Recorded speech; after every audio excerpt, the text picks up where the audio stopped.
The West Indies top four have had only one half century in their last 20 one-day international innings.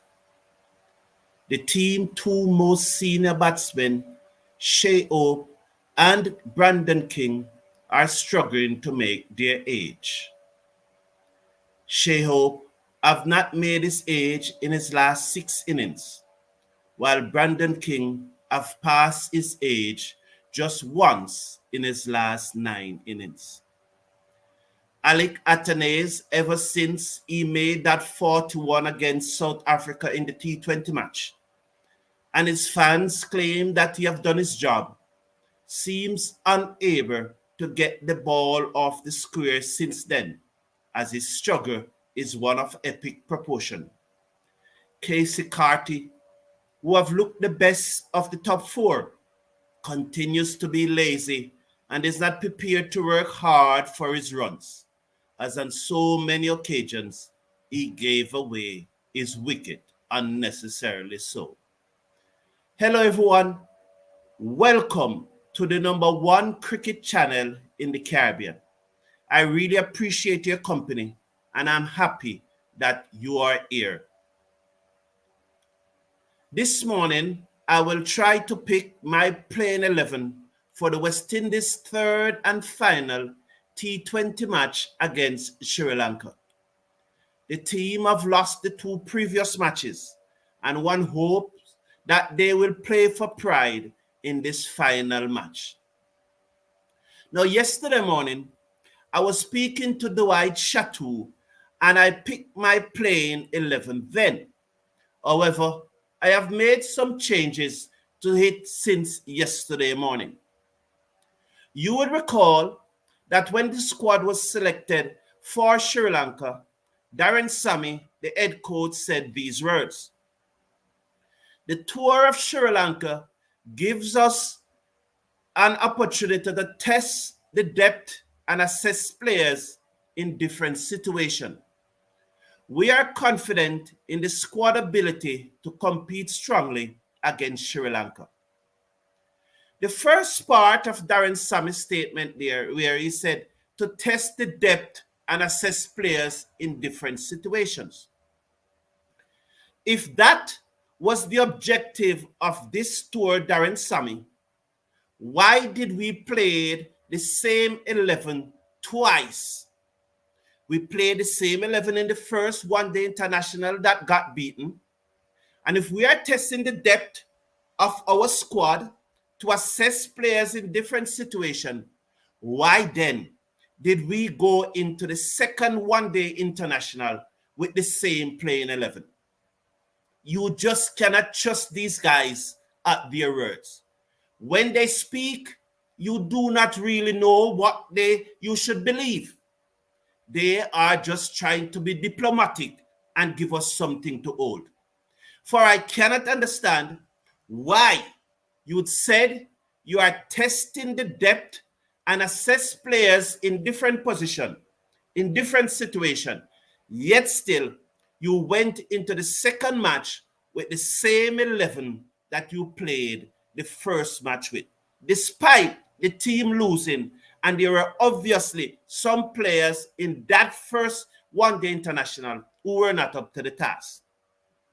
You also said that you were confident in the squad ability to compete strongly against Sri Lanka. For that, I understand. You were wrong. Clearly, you were wrong, but we all get it wrong.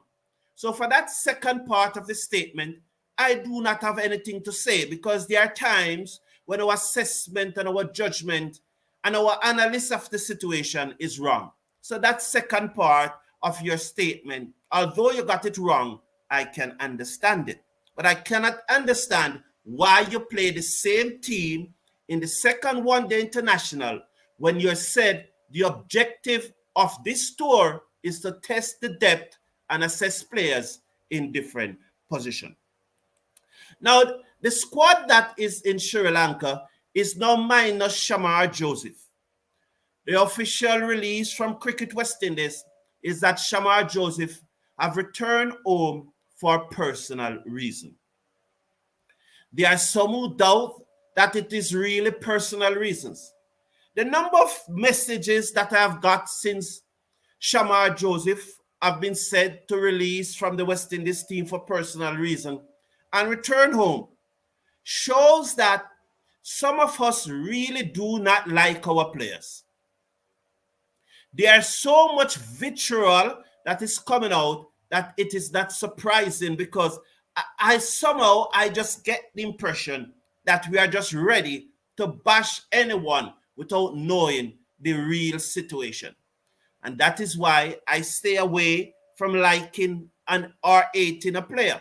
I look at the player performances. That's what I assess, not the individual. I do not have any information.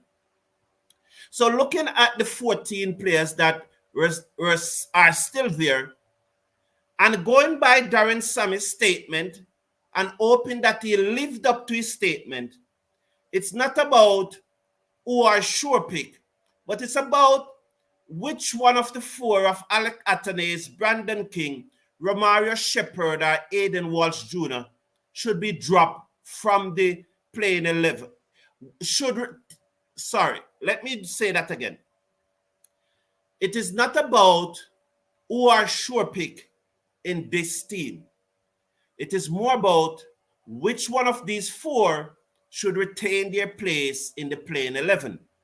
As the three players who have not yet played should get an opportunity to play in the final one-day international.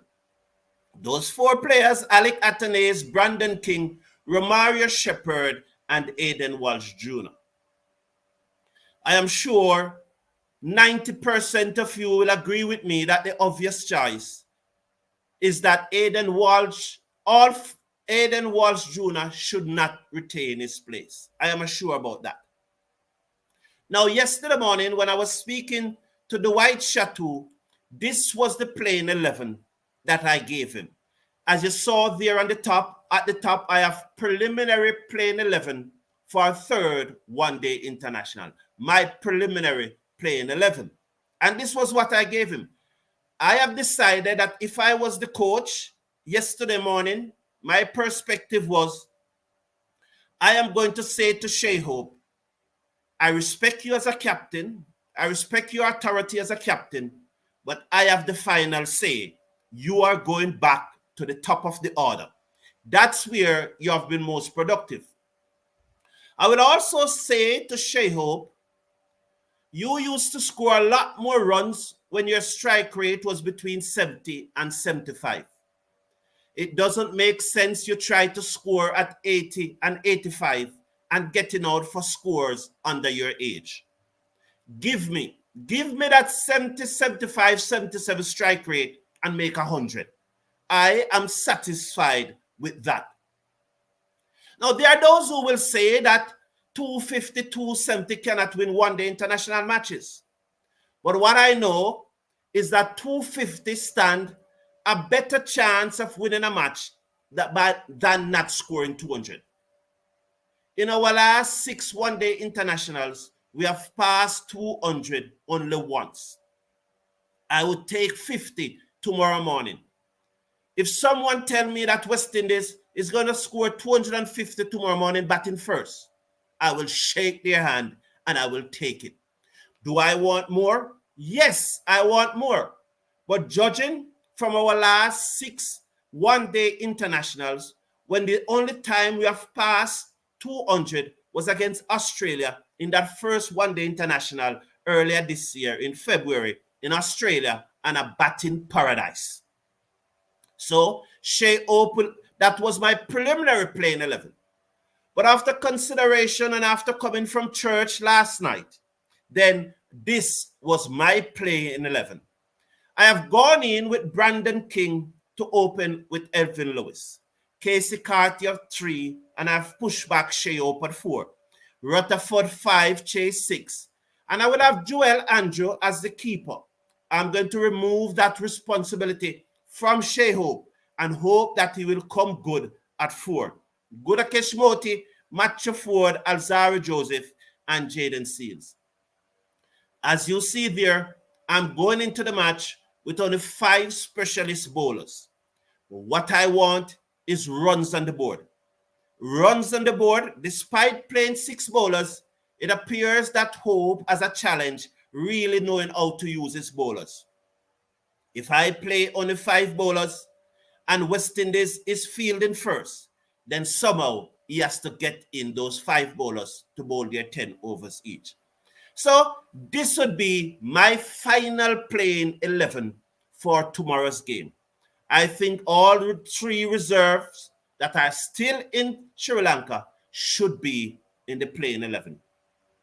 I don't know if I have congratulated Deandra Dottin and Afi Fletcher for making the World Cup team of the tournament.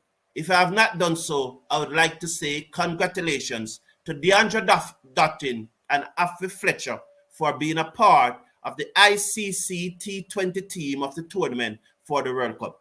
Congratulations, ladies, and well done. Now let me see what your team is like. And so Carlton Amon is saying, good morning. Good morning to you too, Carlton Amon. And he's saying, checking in, what happened to Shamar Joseph? We are hearing that he have been released from the team for personal reasons, and he has returned to Guyana. So that's the situation with Shamar Joseph. I'm just checking my phone if there's any latest update on him. I've been checking around, and the release is that there's none. So there's no news. So apparently it is the situation. The pre-match interview from Shea Hope it came out probably about 40 minutes ago, but I never saw it before I came on here. So I will not be able to play any part of that pre-match interview for you to hear at this time. Hopefully tomorrow morning, we will see. Ray Howard is saying, said Walsh Jr. couldn't bowl to those batsmen, but you felt the ball was wet in game 1. How about game 3 now? I think, Ray Howard, you are not understanding. You are not understanding, and I hope that you will have the level of maturity to understand. But you clearly did not understand. I don't think Aiden Walsh Jr. should have been in Sri Lanka. I've said that a number of times. But when he's there and he's playing, he's representing us, and I want him to do well. Was the ball wet?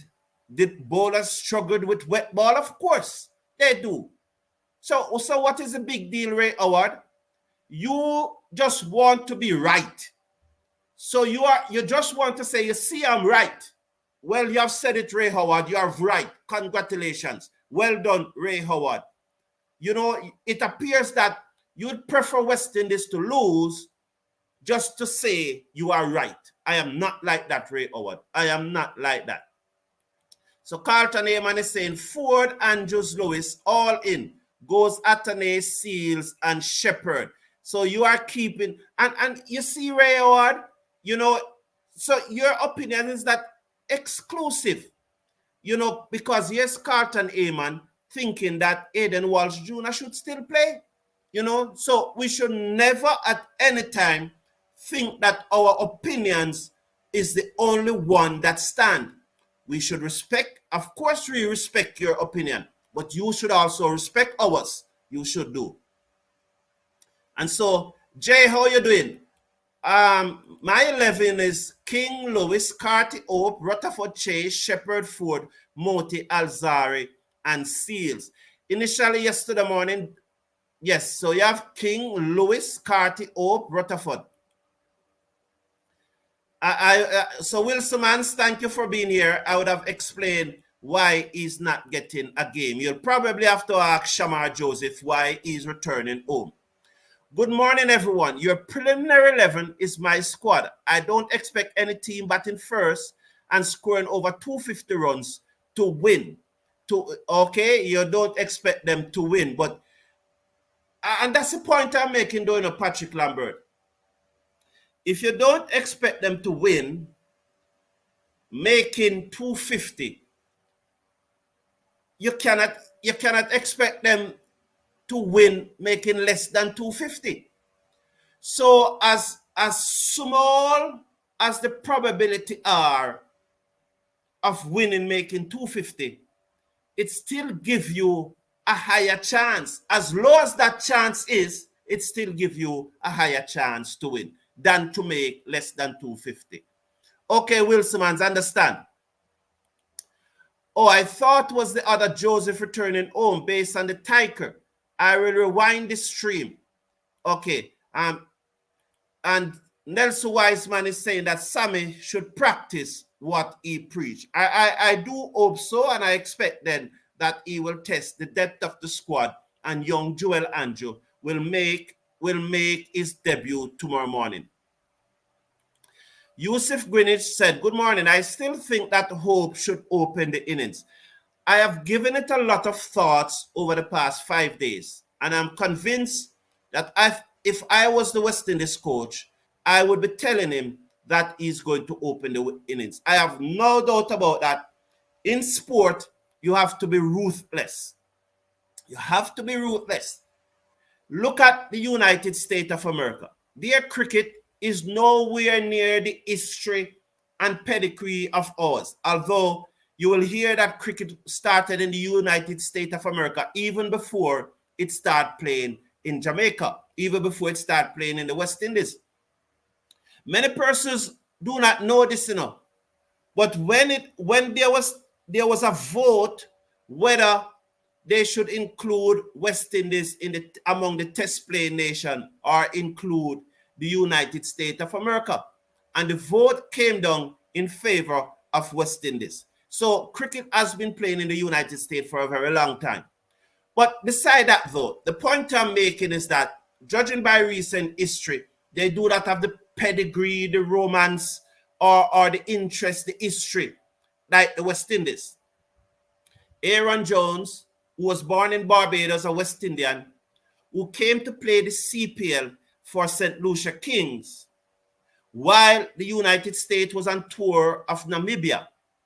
Now that the CPL is finished and the United States is playing some matches, I think some one-day international matches and T20 matches against Scotland, Aaron Jones have been left out of the United States team, and he was told to go and play franchise cricket.